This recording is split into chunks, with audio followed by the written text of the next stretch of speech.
تو اسے اللہ کی عطا ہی سمجھنا چاہیے۔ کچھ لوگوں کے پاس علم ہوتا ہے پر علم نافع نہیں ہوتا، وہ ٹامک ٹونجا مارتے رہتے ہیں ساری زندگی۔ علم کو اللہ کی عطا سمجھیں، اپنی عقل پر اپنے شعور پر زیادہ بھروسہ نہ سمجھیں، نظر اللہ پہ رکھیں۔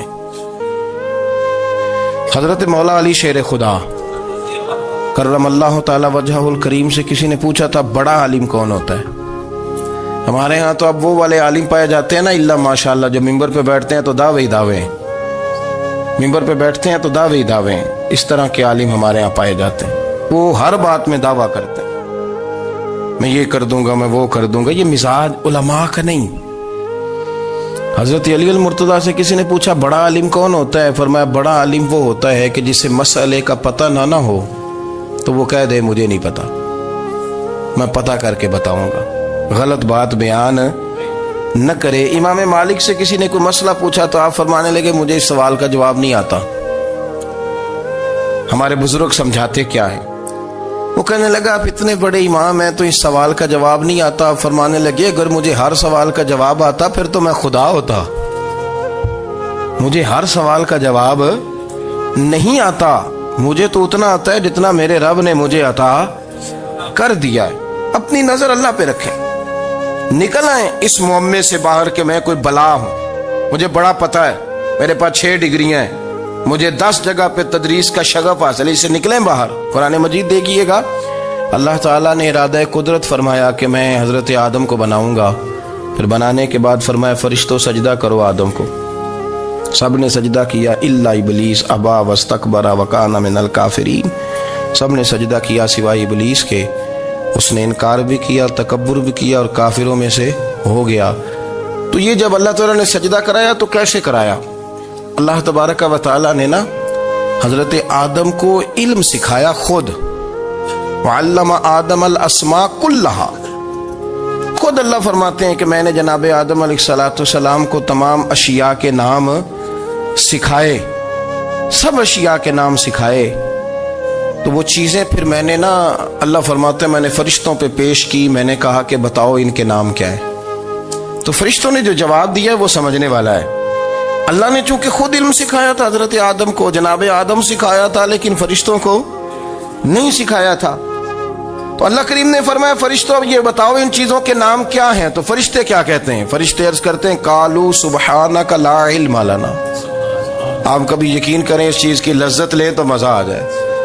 کہا قالوا سبحانک، کہنے لگے تو پاک ہے، قالوا سبحانک، کہنے لگے تو بھئی آدم علیہ السلام کو نام سکھا لیے، پھر فرشتوں کے سامنے وہ چیزیں پیش کر کے کہا ان چیزوں کے نام بتاؤ، تو فرشتے کیا کہتے ہیں؟ کہتے ہیں قالوا سبحانک، تو پاک ہے، لا علم لنا، ہمارے پاس کوئی علم نہیں، الا ما علمتنا، ہمیں تو اتنا پتہ ہے جتنا تو نے ہمیں سکھا دیا، ہمیں تو اتنا پتہ ہے جتنا تو نے ہمیں، لا علم لنا، ہمارے پاس کوئی علم نہیں ہے، اتنا ہی پتہ ہے جتنا تو نے ہمیں سکھا دیا ہے، اس سے زیادہ ہمارے پاس علم۔ اور یہ کیوں تو نے ہمیں جتنا سکھایا اتنا پتہ ہے؟ فرشتے یہ نہیں کہتے یا اللہ تو زیادہ سکھا، آدم کو دیا تو ہمیں بھی دے، یہ نہیں فرمایا، فرمایا انک انت العلیم الحکیم، اے اللہ تو علم والا بھی ہے اور حکمت والا بھی ہے، تجھے پتہ ہے کس کو کتنا دینا ہے، جتنا تو نے مناسب سمجھا جناب آدم کو دیا، اور جتنا تو نے بہتر سمجھا وہ تو نے ہمیں عطا فرمایا۔ تو اگر آپ کے پاس علم ہے، کہیں نالج ہے، اس کو اللہ کی عطا سمجھیں۔ ہمارے ہاں بہت سارے لوگ بن کے بیٹھ جاتے ہیں، میں اکثر کہتا ہوں کہ پھر وہ دعوے کرتے ہیں میرے علاقے والے جاہل ہیں، میرے شہر والے جاہل ہیں، میرے خاندان والے پڑھے نہیں، یہ آپ کا دعویٰ ہے، یہ آپ کو خراب کر دے گا۔ ہم نے بہت سارے ایسے لوگ دیکھے جو بہت بڑے عالم تھے، لیکن اللہ جب لینے پہ آیا تو عقل ہی لے گیا، شعور ہی چلا گیا، حافظے ختم ہو گئے۔ آپ دیکھتے ہیں بڑھاپے میں کچھ لوگ ایسے ہوتے ہیں کہ جن کو یہ بھی یاد نہیں رہتا کہ میرا نام کیا ہے، میں کہاں ہوں، مجھے کدھر جانا ہے۔ تو اس وقت سے اللہ کی پناہ مانگیں اور اپنی نظر اپنے رب کریم کی جانب رکھیں، اللہ کی جانب اپنی نظر کو مبذول رکھیں۔ دوسری بات، علم کے بعد ایک چیز آتی ہے جس کا نام ہے ہدایت، جس کا نام ہے تقوی، جس کا نام ہے پرہیزگاری، جس کا نام ہے عمل، عبادت، ریاضت۔ یہ بھی اسی وقت ہی نصیب ہوتی ہے جب میرا رب کریم نصیب فرما دیتا ہے۔ ہم نے نا نیکی کا اپنا اپنا سٹیٹس بنا لیا ہے، اپنا اپنا معیار بنا لیا ہے۔ کچھ لوگ کہتے ہیں کہ جناب مسجد میں سیمنٹ کا توڑا دینے سے بہتر ہے کسی غریب کو آٹے کا تھیلا دے دو۔ اب اس نے اپنا مزاج بنا لیا نا نیکی کا، اس نے اپنا سٹیٹس بنا لیا۔ میرا یہ سوال ہے کہ نبی پاک صلی اللہ تعالی علیہ وسلم جب مدینہ شریف آئے تھے تو حضور نے سب سے پہلے غریبوں میں آٹا تقسیم کیا تھا کہ سب سے پہلے مسجد بنائی تھی؟ کیا عجیب لوگوں کا رنگ ہے، اپنی مرضی کی ہدایت، اپنی مرضی کا تقوی، اپنی مرضی کا معیار۔ مسجد کوئی بڑا چھوٹا خطیب بھی میری طرح کا ہو نا تو وہ مسجد میں بیٹھ کے جب نبی پاک کی بات کرتا ہے تو کہتا ہے میرے رسول پاک غریبوں کا سہارا بن کے آئے۔ وہ غریبوں کی بات کرتا ہے، مسکینوں کی، لاچاروں کی، کمزوروں کی بات۔ تو مسجد ہی تو وہ ادارہ ہے جہاں سے غریبوں کی بات ہو رہی۔ تو اب لوگوں نے غریب کو اور مسجد کو لڑانا شروع کر دیا، اس کو لڑاؤ کہ مسجد میں پیسے دینے سے بہتر ہے آپ غریب کو آٹے کا تھیلا دے دیں۔ آپ یہ کیوں نہیں کہتے کہ مسجد میں بھی آپ توڑا دیں ایک سیمنٹ کا اور ساتھ غریب کو بھی خدمت کریں؟ یہ کیوں نہیں تقویٰ؟ اپنی اپنی مرضی کا مزاج، اپنی اپنی۔ کچھ لوگ کہتے ہیں چھوڑو جی، ساری زندگی انسان نماز پڑھتا رہے اور پھر گالیاں بھی دیتا رہے، بندہ داڑھی بھی رکھ لے اور جھوٹ بولنا بھی نہ چھوڑے۔ تو یہ آپ نے اپنے پاس سے تقوی کا معیار بنایا ہے۔ گالی دینے کا گناہ ہے اور داڑھی رکھنے کا ثواب ہے۔ تو اگر آپ داڑھی رکھے ہوئے ہیں اور آپ کوئی غلطی کر رہے ہیں تو اس سے آپ کی داڑھی کا ثواب ختم، اللہ کرے آپ کو سمجھ آئے میری بات۔ آپ کوئی غلطی کر رہے ہیں، داڑھی کا ثواب اس سے ختم، وہ اپنی جگہ پہ قائم ہے چیز۔ اپنی مرضی کا کیوں تقوی کا معیار بناتے ہیں؟ تقوی کا مزاج اپنی مرضی کا نہ بناؤ۔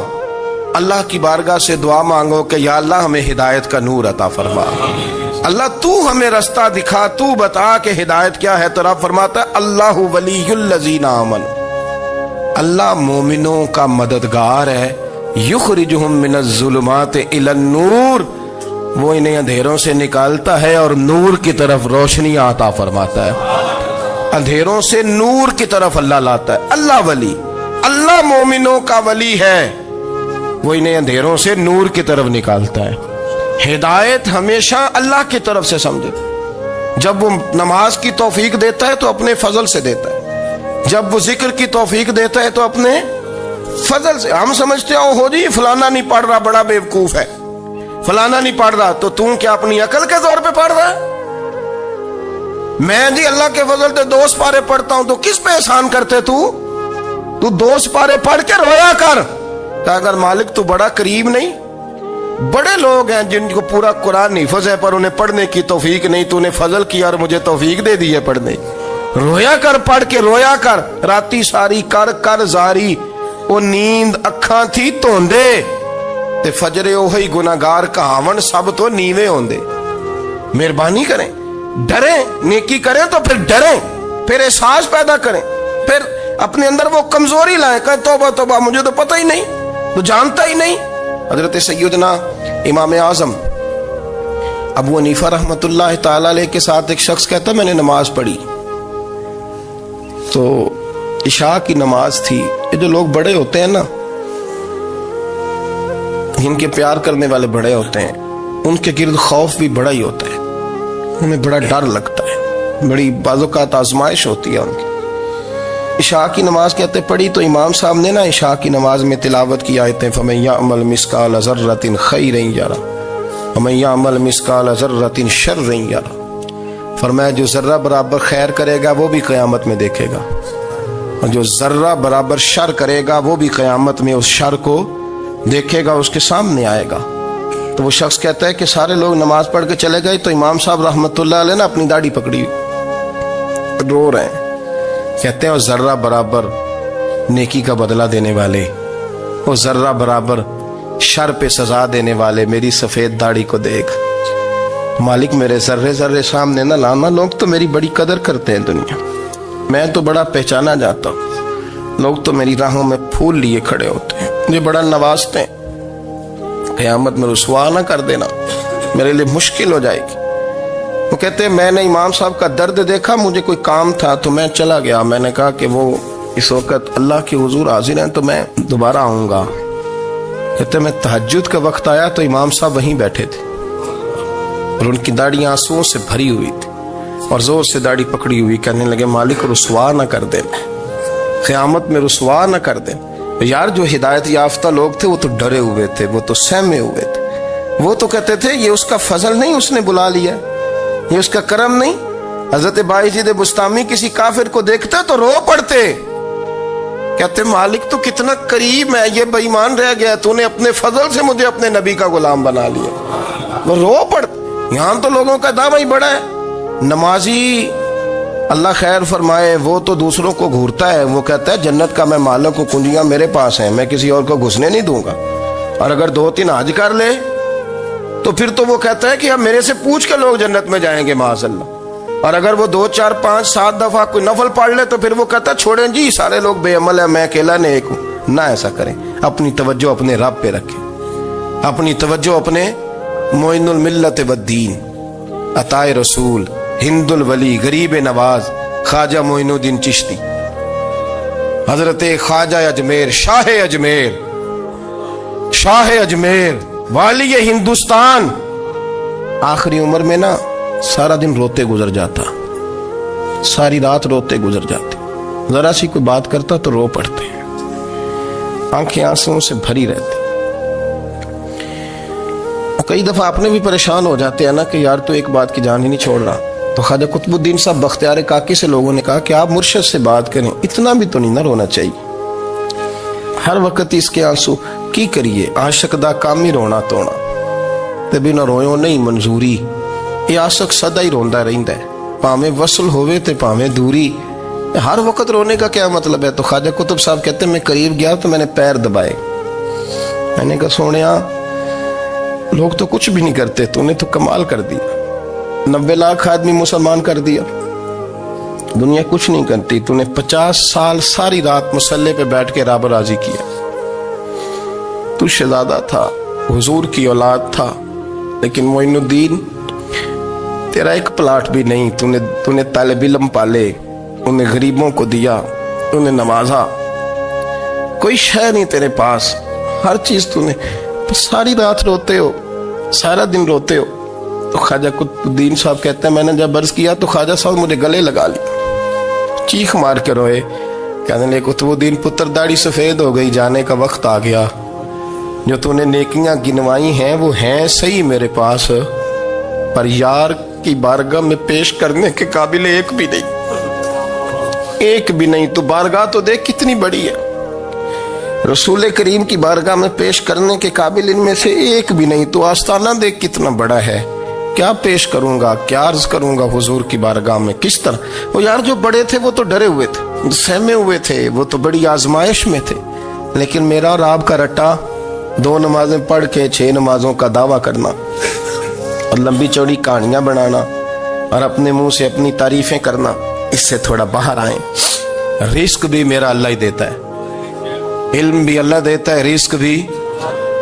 بڑے بڑے فقیروں کو مالدار ہوتے دیکھا، بڑے بڑے مالداروں کو فقیر ہوتے دیکھا، بڑے بڑے، میرے ایک بڑا سخی قسم کا سجن ہے، بڑا پیارا ہے، میں اسے سخی مانتا ہوں، میں نے اپنی پریشانیوں کے دنوں میں بھی اس شخص کو سخی دیکھا۔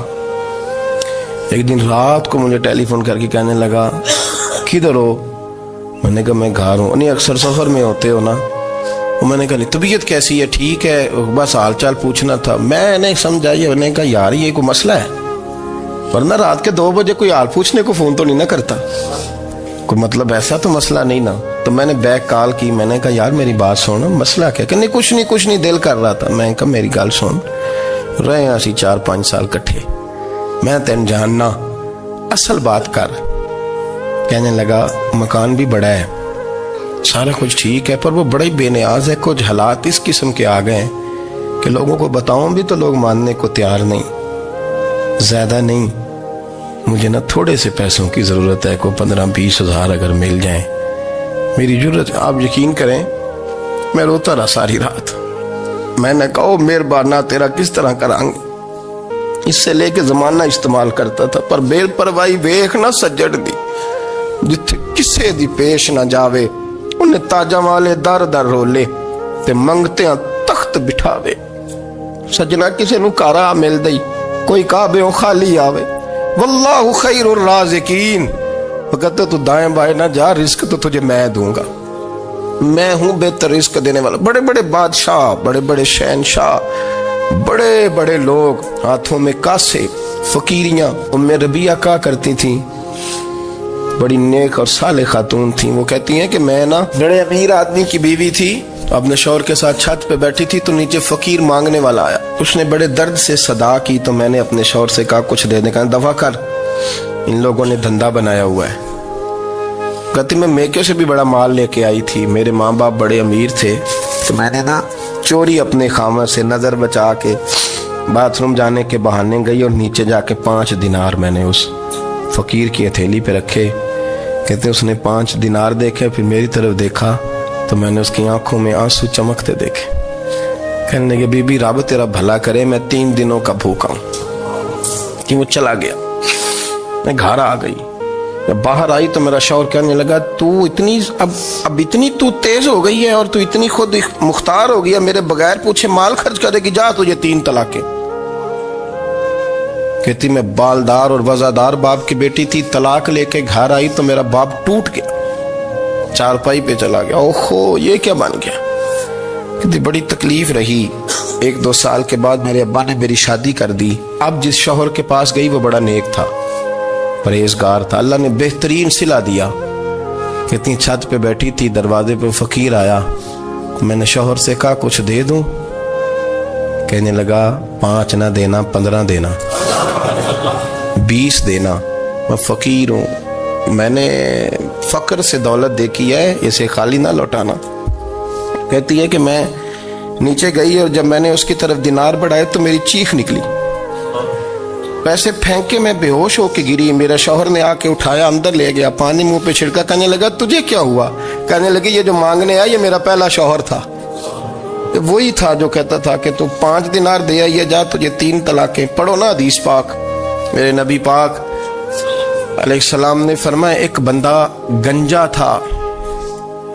گنجا کوئی ترتیب آگے پیچھے ہو جائے تو مفہوم کے لحاظ سے، لیکن میں مفہوم اس کا واضح کرتا ہوں.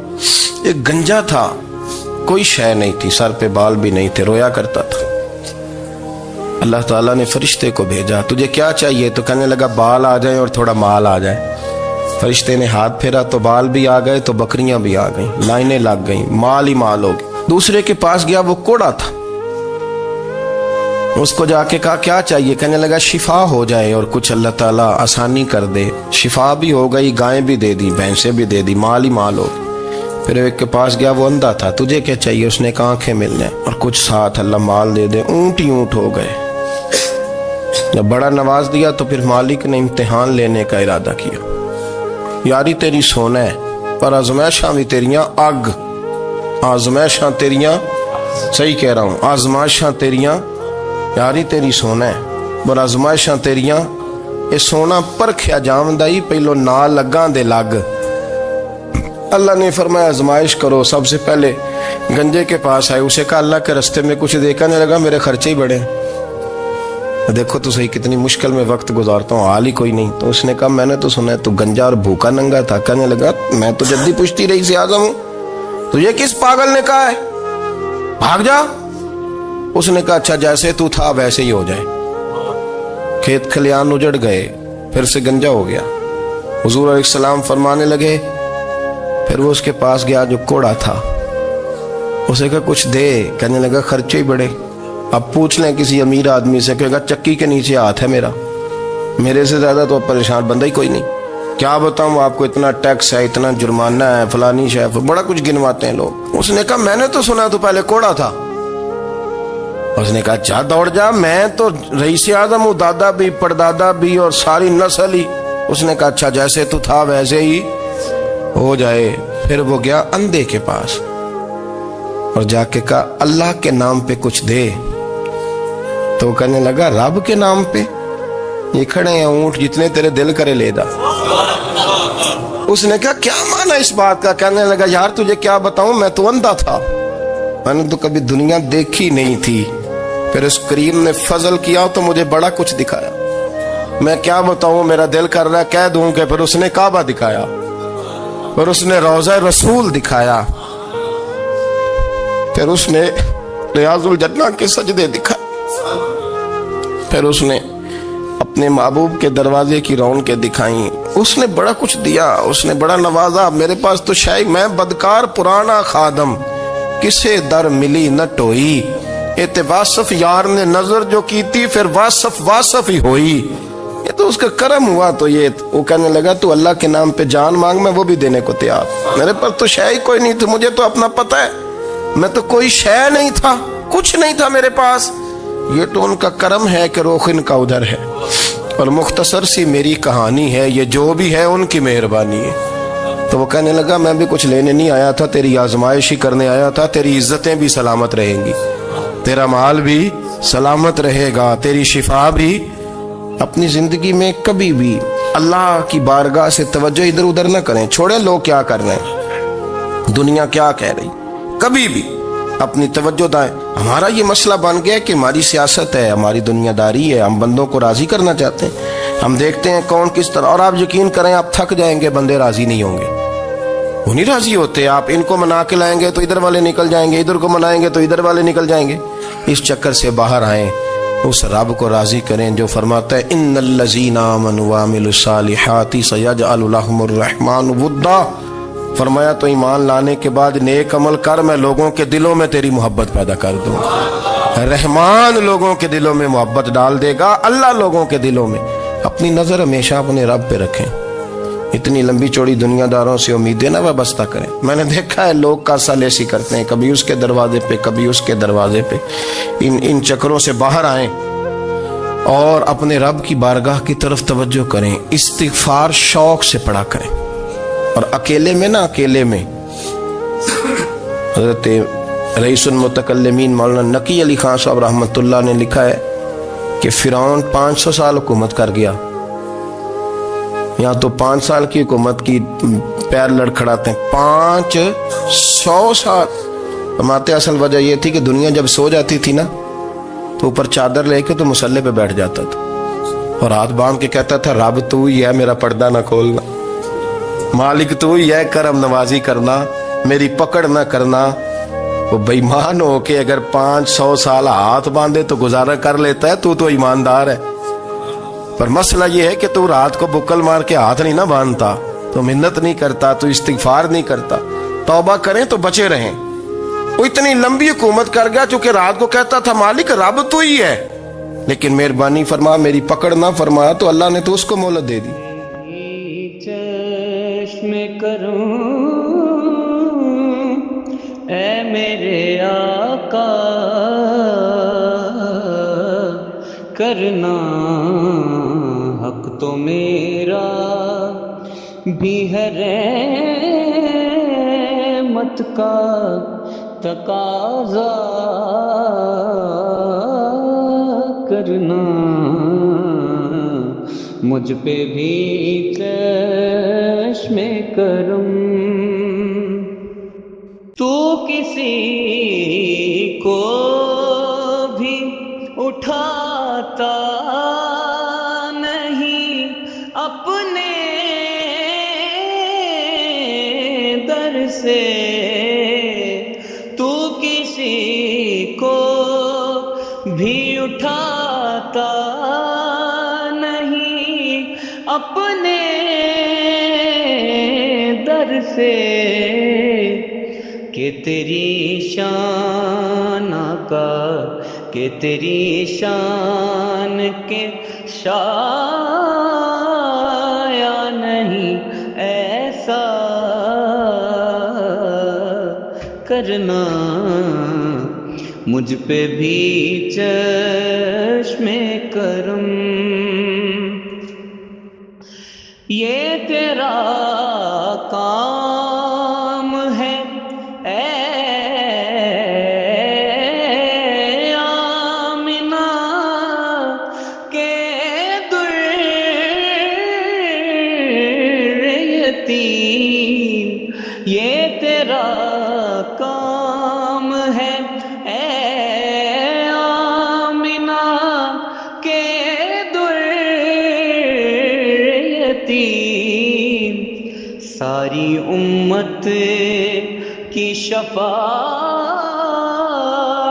تن تنہا کرنا، ساری امت کی شفاعت تن تنہا کرنا، مجھ پہ بھی چشم کرم